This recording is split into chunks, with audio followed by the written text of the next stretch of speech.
एक तो अमेरिका एहसान करता है इजराइल पर, ले हथियार, ले पैसा, ले मिसाइल, ले रॉकेट, ले इंटेलिजेंस, और अमेरिका की इतनी मेहनत के बाद थूक रहा है नेतन्याहू इनके मुंह पे। पता है नेतन्याहू ने क्या कहा? नेतन्याहू ने एक इंटरव्यू में कहा कि अगले 10 सालों के अंदर हम अमेरिका के एड पर से निर्भर खत्म कर देंगे। मतलब अमेरिका के ऊपर हम जो निर्भर रहते हैं कि अमेरिका हमें खाना दे, पैसा दे, हथियार दे, फंड दे, ये 10 सालों में हम किसी के ऊपर निर्भर नहीं होंगे। अब दोस्तों खुला झूठ चल रहा है नेतन्याहू का।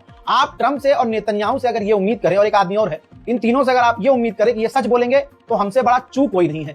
हजरात नेतन्याहू पता क्या कह रहा है इस इंटरव्यू में? कह रहा है कि हम तो पत्रकारों को मारते ही नहीं है, हम पत्रकारों को जेल में भी नहीं डालते और फांसी पे तो लटकाते ही नहीं है। हजरात जबकि इसका उल्टा है, ये पत्रकारों को चुन चुन के मारते हैं। गाजा में आपने देखा इन्होंने किसको निशाना नहीं बनाया? रॉयटर्स, दुनिया की सबसे बड़ी न्यूज एजेंसी रॉयटर्स के पत्रकार को मारा।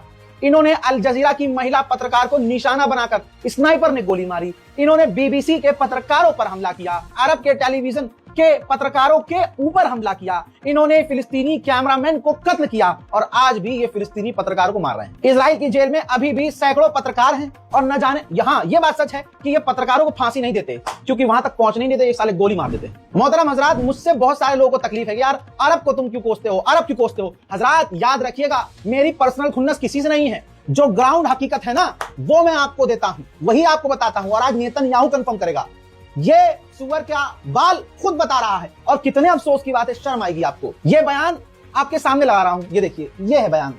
कॉपीराइट आएगा इसलिए मैं आपको सुना नहीं सकता, लेकिन इसके अंदर सबूत है, प्रूफ है।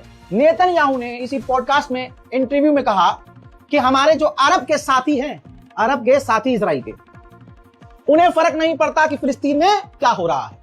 अल्लाह अकबर। दुश्मन ने कह दिया भाई, यह बात रजा बोल रहा था तो मुसलमानों को बुरा लग रहा था, लेकिन अब नेतन्याहू ने क्लियर बोल दिया कि अरब साथियों को कोई फर्क नहीं पड़ता फिलिस्तीन में क्या हो रहा है क्या नहीं। उन्हें इस चीज से फर्क पड़ता है कि उनके मुल्क में क्या हो रहा है।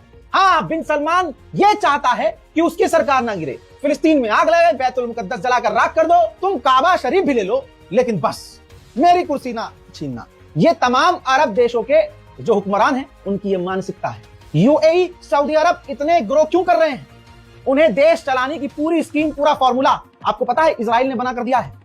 अब आप कहेंगे सोर्स प्रूफ, हर चीज का सोर्स प्रूफ नहीं दूंगा। आप किसी भी ऐसे अरबी को पकड़िए जो अरब का ही रहने वाला हो और उससे पूछिए, लेकिन वो अरब में ना रहता हो, बाहर रहता हो, तभी कोई अरबी बताएगा आपको। वरना भाई उन्हें पता है सर थोड़ा ना कलम करवाना है अपना, कि ये अरब देशों का पूरा ये पैसा कमाने का खेल और प्रोजेक्ट किसने बना कर दिया है, देश चलाना कैसे है, ये पूरा सेटअप खुद इजराइल ने बना कर दिया है।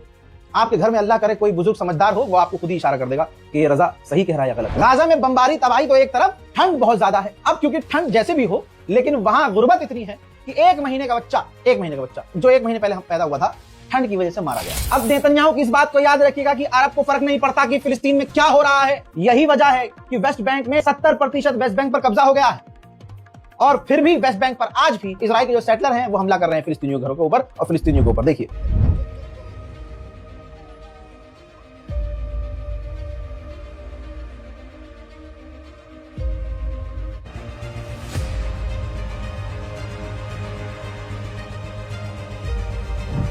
देख लिया आपने, यही इजराइल और अमेरिका कहते हैं कि ईरान मिडिल ईस्ट के लिए खतरा है। अच्छा, लेबनान का हाल देखिए, लेबनान में ईरान कर रहा है ये काम। लेबनान में जो बिल्डोजर, सरकारी बिल्डोजर काम कर रहे हैं, कंस्ट्रक्शन में हेल्प कर रहे हैं, सरकारी काम पर हैं। इजराइल की फौज लेबनान के सरकारी काम में बाधा डालकर गोलीबारी और बमबारी कर रही है। ईरान इलाके के लिए खतरा है, लेबनान में लगातार गोलीबारी इजराइल कर रहा है। देखना चाहते हैं? चलिए सुन लीजिए।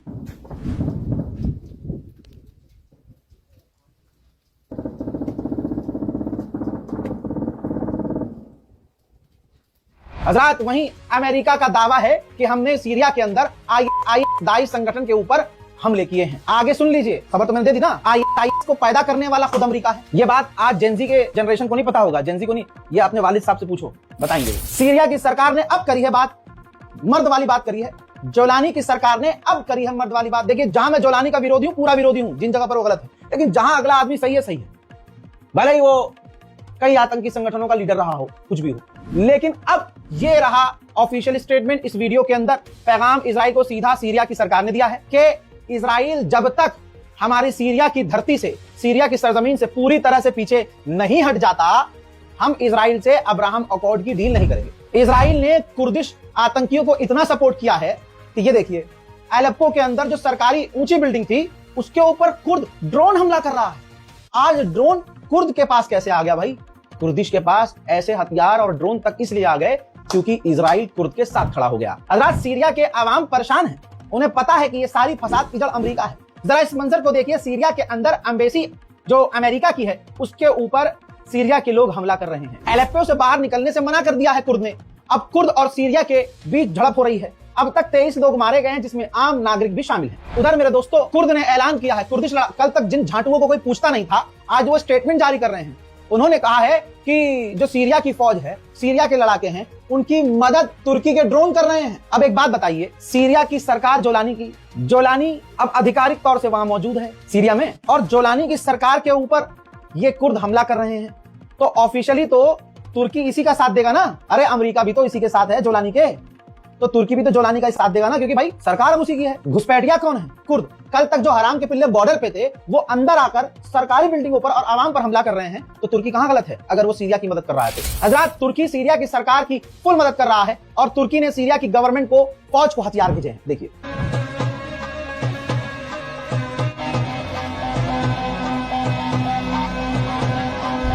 सीरिया की फौज ने एक कुर्दिश लड़ाके को पकड़ लिया और उसको बोला, बाबू अगर गोली नहीं खानी है तो कुत्ते की तरह भौंक। तो आगे मंजर ये है। हज़रात मोहतरम, मिडिल ईस्ट स्पेशल रिपोर्ट में फिलहाल के लिए इतना ही। मन में अगर आ रहा हो गाजा फिलिस्तीन के लिए तो इस डिटेल का इस्तेमाल कीजिएगा, नहीं तो दुआओं में याद रखिएगा। इस रिपोर्ट को शेयर कीजिए, दुआओं में याद रखिए। जय हिंद।